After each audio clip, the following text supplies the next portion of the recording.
जय Hind aspirants, this is Ahir and welcome you back to SSB crack exams.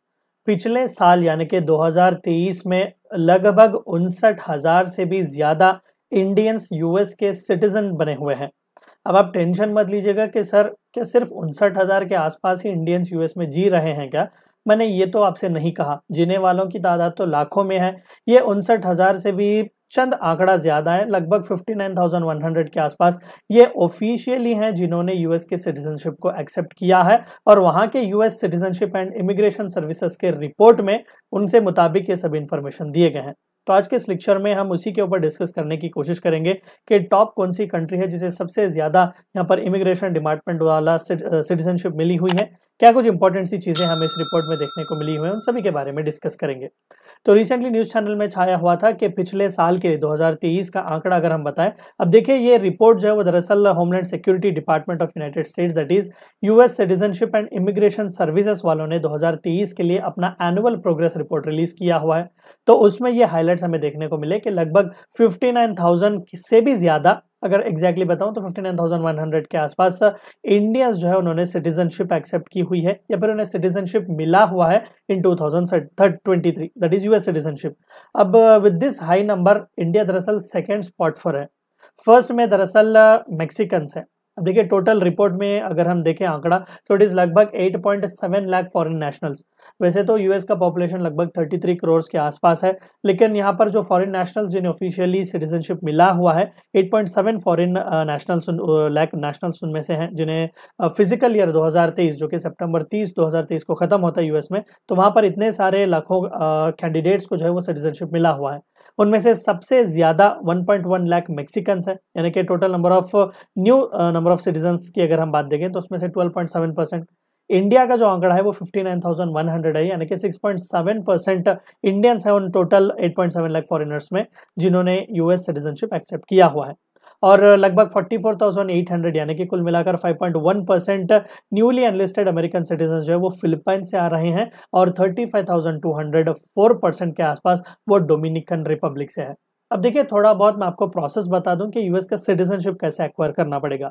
अब देखिए कोई भी एक पर्सन जो यूएस का सिटीजनशिप चाहता है या फिर एलिजिबिलिटी चाहता है उसे चंद इंपॉर्टेंट से ना रिक्वायरमेंट्स फुलफिल करने पड़ेंगे। अब ये पूरे requirements immigration and nationality act में क्लियरली हमें दिए जा चुके हुए हैं। और one of the most important यहाँ पर क्राइटेरिया ये है कि जो कोई भी यहाँ पर सिटीजन बनना चाहता है उसे लॉफुल परमानेंट रेसिडेंट LPR या फिर LPRs उन्हें कहा जाता है, लॉफुल परमानेंट रेसिडेंट्स, उन्हें एटलीस्ट 5 साल के लिए यूएस में रहना पड़ेगा एज लॉफुल परमानेंट रेसिडेंट।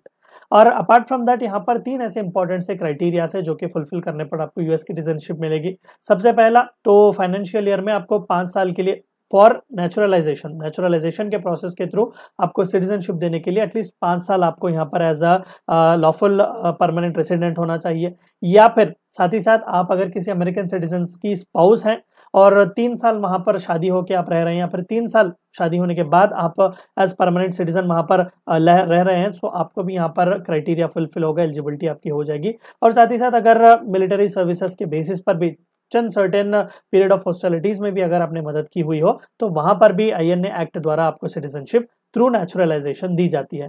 अब एक नॉन सिटीजन एलिजिबल होगा नेचुरलाइजेशन के द्वारा सिटीजनशिप के लिए ओनली जब वो 5 साल लॉफुल परमानेंट रेसिडेंट की तरह वहां पर रहता है।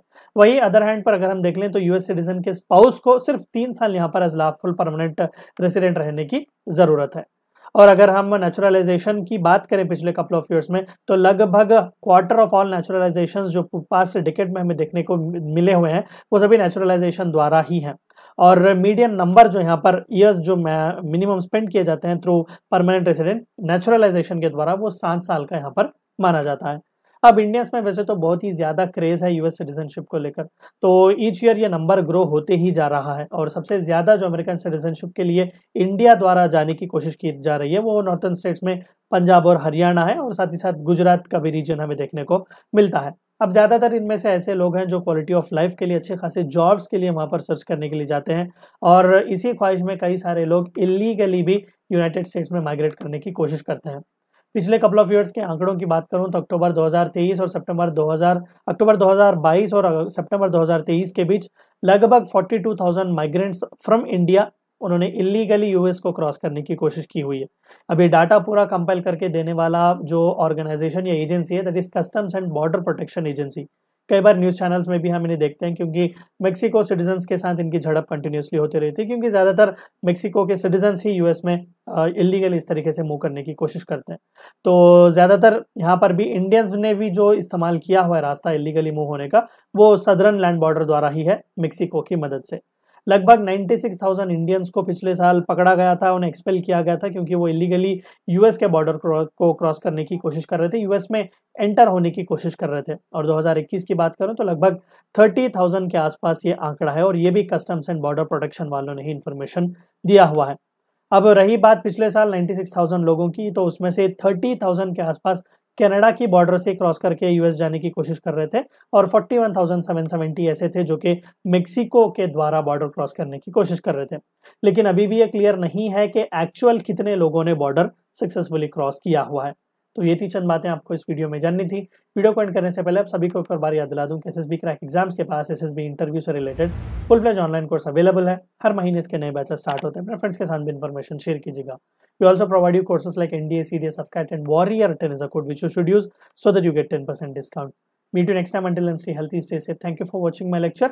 जय हिंद। अगर आप एक डिफेंस एस्पिरेंट हैं और SSB interview, NDA, CDS, FCAT जैसे एग्जाम्स के लिए प्रिपेयर कर रहे हैं, तो आप एसएसबी क्रैक एग्जाम्स के कोर्स को चेक करना ना भूलें। आप हमारी लर्निंग एप्लीकेशन को गूगल प्ले स्टोर से भी डाउनलोड कर सकते हैं।